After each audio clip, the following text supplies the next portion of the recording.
السلام علیکم ورحمۃ اللہ وبرکاتہ۔ پیارے بچوں، کیسے ہیں آپ سب کو سیرت کہانی میرے رہبر میں خوش آمدید۔ آپ کو یاد ہے پچھلی قسط میں ہم نے بنو قریظہ کی بدعہدی اور ان کے خلاف فیصلے کے بارے میں جانا۔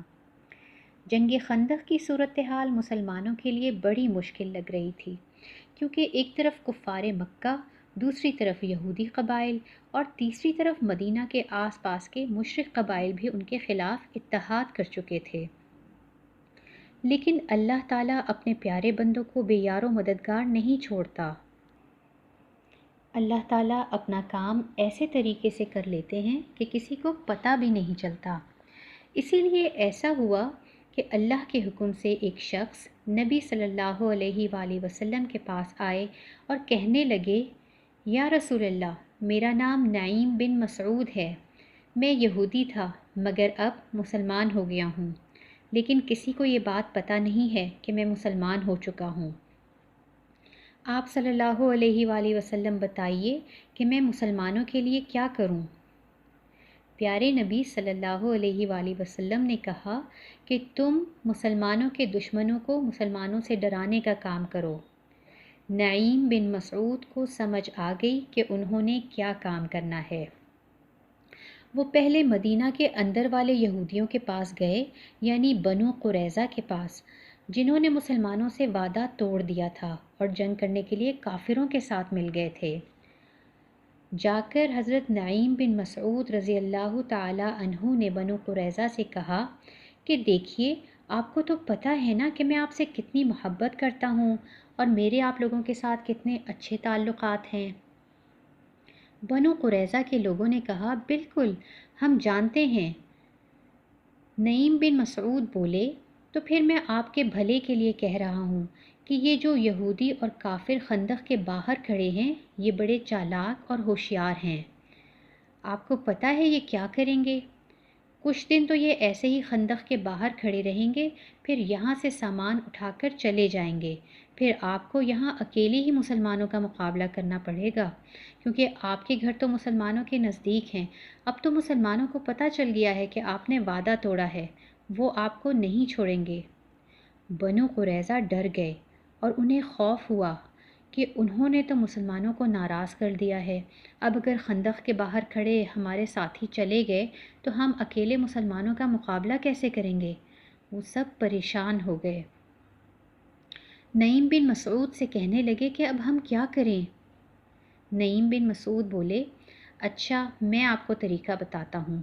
وہ یہ ہے کہ آپ سب لوگ باہر کھڑے ہونے والے کافروں سے کہیں کہ وہ اپنے کچھ لوگ آپ کے پاس بھیج دیں۔ جب خندق کے باہر کھڑے کفار و یہود اپنے کچھ بندے آپ کے پاس بھیج دیں گے تو پھر اس کا مطلب یہ ہوگا کہ اب وہ آپ کو اکیلا چھوڑ کر واپس نہیں جا سکیں گے اور انہیں آپ کے ساتھ مل کر جنگ کرنی ہی ہوگی۔ بنو قریظہ کو یہ خیال بڑا پسند آیا اور وہ بولے، ہاں یہ ٹھیک ہے، ہم ان کے کچھ بندے لے کر اپنے پاس رکھ لیتے ہیں۔ اب حضرت نعیم بن مسعود خندق کے دوسری طرف جو کافر اور یہود کھڑے تھے ان کے پاس گئے اور جا کر کہا کہ آپ کو تو پتہ ہے نا کہ مجھے آپ کے ساتھ کتنا پیار ہے، میں آپ سے ایک بات کہنا چاہتا ہوں۔ وہ بولے، ہاں ہاں نعیم، ضرور بولو۔ پھر حضرت نعیم رضی اللہ تعالی عنہ نے فرمایا کہ دیکھیں، آپ بڑے خوش ہو رہے ہیں نا کہ مدینہ کے اندر والے یہودی یعنی بنو قریظہ اب آپ کے ساتھی بن گئے ہیں، مگر آپ لوگوں کو میں یہ بتانے آیا ہوں کہ اصل میں معاملہ کچھ اور ہے۔ اصل بات یہ ہے کہ بنو قریظہ کو بڑا افسوس ہے کہ ہم نے کیوں مسلمانوں سے وعدہ توڑا۔ اس لیے بنو قریظہ نے مسلمانوں سے کہا ہے کہ آپ ہمارے ساتھ پھر سے صلح کر لیں، اور ہم نے جو آپ سے وعدہ توڑا ہے اس کے بدلے میں ہم خندق کے باہر کھڑے ہونے والے کافروں کے کچھ بندے حاصل کر کے آپ کو دے دیں گے تاکہ آپ ان کے بدلے ہم سے صلح کر لیں۔ خندق کے باہر کھڑے کافروں کو یہ بات سن کر بڑا دکھ ہوا اور غصہ بھی آیا۔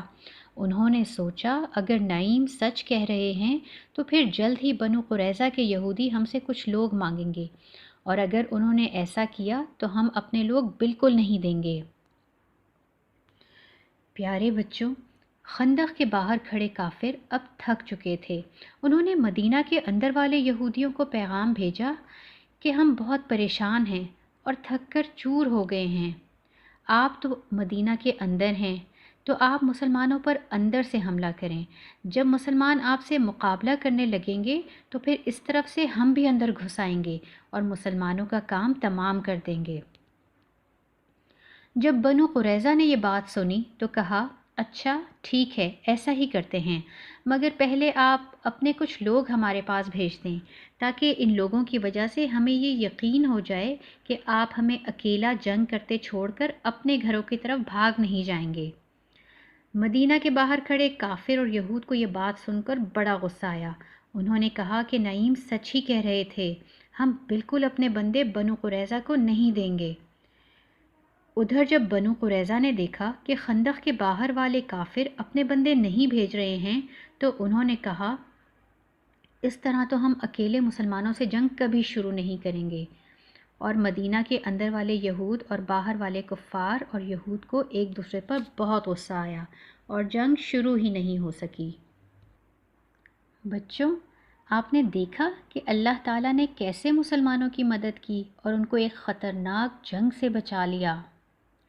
جنگ خندق کے بعد کے حالات جاننے کے لیے آپ کو ہمارے ساتھ رہنا ہے سیرہ کہانی میرے راہبر کی اگلی قسط میں۔